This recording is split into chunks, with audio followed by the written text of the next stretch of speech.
नमस्कार दोस्तों, कौटिल्या बलरामपुर के यूट्यूब चैनल पर आप सभी का हार्दिक स्वागत है।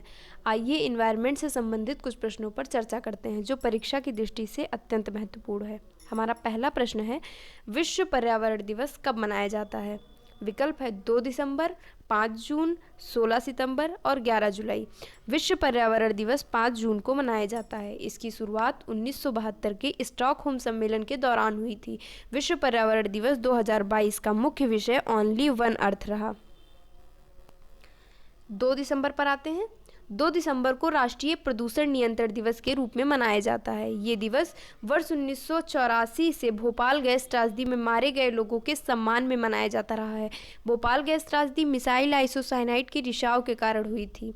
इसका उद्देश्य था लोगों को जागरूक करना ताकि प्रदूषण पर लगाम लग सके। 16 सितंबर को ओजोन दिवस मनाया जाता है। विश्व ओजोन दिवस 2022 का मुख्य विषय global cooperation protecting life on earth रहा। और 11 जुलाई को विश्व जनसंख्या दिवस मनाया जाता है। इसका उद्देश्य दुनिया भर में आबादी से जुड़े मुद्दों पर लोगों की जागरूकता बढ़ाना है। विश्व जनसंख्या दिवस की शुरुआत 1989 में संयुक्त राष्ट्र विकास कार्यक्रम की संचालन परिषद ने किया था। ओजोन परत का अधिकतम ह्रास निम्न में से किस पर हुआ? ओजोन परत का अधिकतम ह्रास दक्षिणी ध्रुव पर हुआ, जिसे अंटार्कटिका भी कहा जाता है। आइए समझते हैं। ये है हमारा भूमध्य रेखा 0 डिग्री।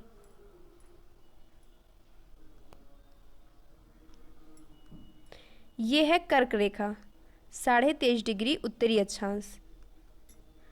ये है मकर रेखा 23.5 डिग्री दक्षिणी अक्षांश। कांगो नदी भूमध्य रेखा को 2 बार काटती है।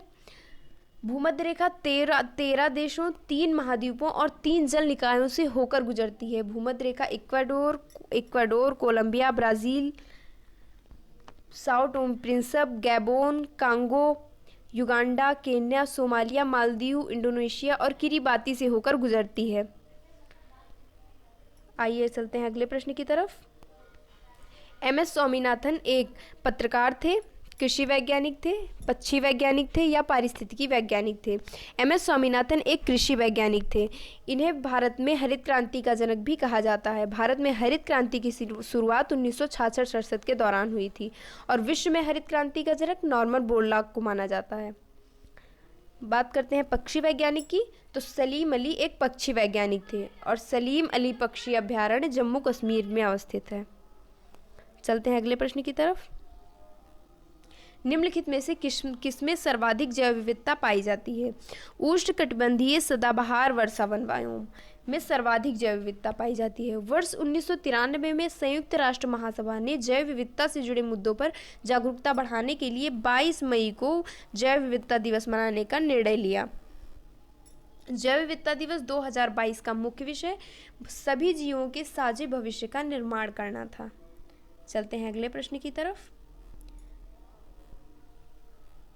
गंगा एक्शन प्लान को लाने का उद्देश्य निम्नलिखित में से किस सुधार हेतु था? गंगा एक्शन प्लान को शुरू करने का उद्देश्य जल की गुणवत्ता में सुधार लाना था और इसकी शुरुआत वर्ष 1985 में हुई। अगला प्रश्न। चिपको आंदोलन के प्रणेता थे। चिपको आंदोलन की शुरुआत वर्ष 1973 में वनों की कटाई के विरोध स्वरूप हुआ था और सुंदरलाल बहुगुणा को चिपको आंदोलन का प्रणेता माना जाता है।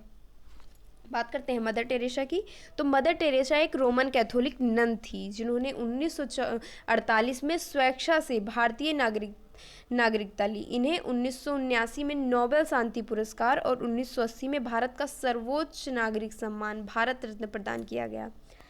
हमारे महात्मा गांधी की बात करते हैं, तो गांधी जी 1893 से 1915 तक दक्षिणी अफ्रीका में रहे। 1915 में भारत लौटे और 1915 में भारत लौटने के पश्चात 1917 में उन्होंने चंपारण सत्याग्रह किया और ये उनका पहला सविनय अवज्ञा आंदोलन था। 1918 में अहमदाबाद मिल हड़ताल किया उन्होंने। 1919 में रोलेट एक्ट के विरुद्ध सत्याग्रह किया। ये उनका पहला जन आंदोलन था और रोलेट एक्ट के विरोध ही गांधी जी ने कैसरे हिंद की उपाधि भी वापस कर दी थी। वर्ष 1929-30 के दौरान सविनय अवज्ञा आंदोलन हुआ तथा लाहौर कांग्रेस अधिवेशन 1929 में गांधी जी ने पूर्ण स्वराज की मांग की। वर्ष 1942 में भारत छोड़ो आंदोलन के दौरान गांधी जी ने डू और डाई का नारा दिया। 1921 में असहयोग आंदोलन का नारा था स्वराज एक वर्ष में, और 1930 में सविनय अवज्ञा के समय अभी नहीं तो कभी नहीं का नारा दिया। गांधी जी को महात्मा की उपाधि रविन्द्रनाथ टैगोर ने दी और राष्ट्रपिता की उपाधि सुभाष चंद्र बोस ने दी। गांधी जी केवल एक बार वर्ष 1924 में बेलगाम अधिवेशन में उन्होंने कांग्रेस की अध्यक्षता की। गांधी जी ने 1909 में हिंद स्वराज नामक पुस्तक लिखी और वर्ष 1927 में गुजराती भाषा में सत्य के साथ मेरे प्रयोग यानी कि माई एक्सपेरिमेंट विथ ट्रुथ लिखी।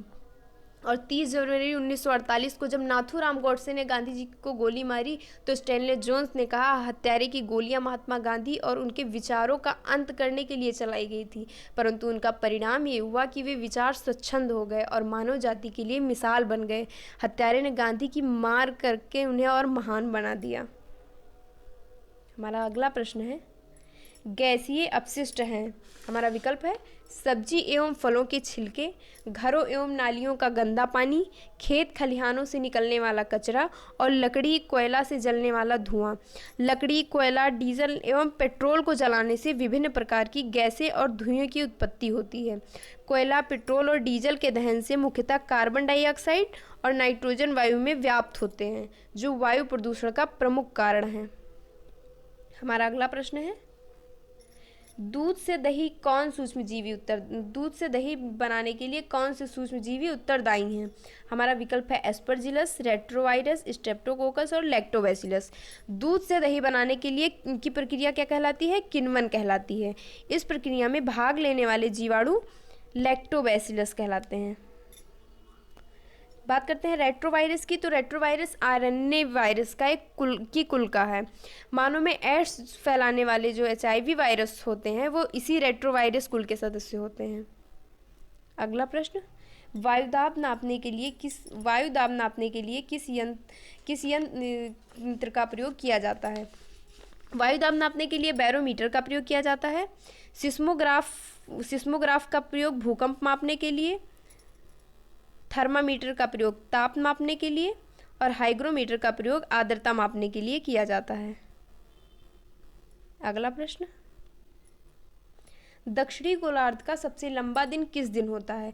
दक्षिणी गोलार्ध में 21 से 22 दिसंबर को ग्रीष्म अयनांत के समय सबसे बड़ा दिन होता है और 20 से 22 जून के समय शीत अयनांत के समय सबसे छोटा दिन होता है।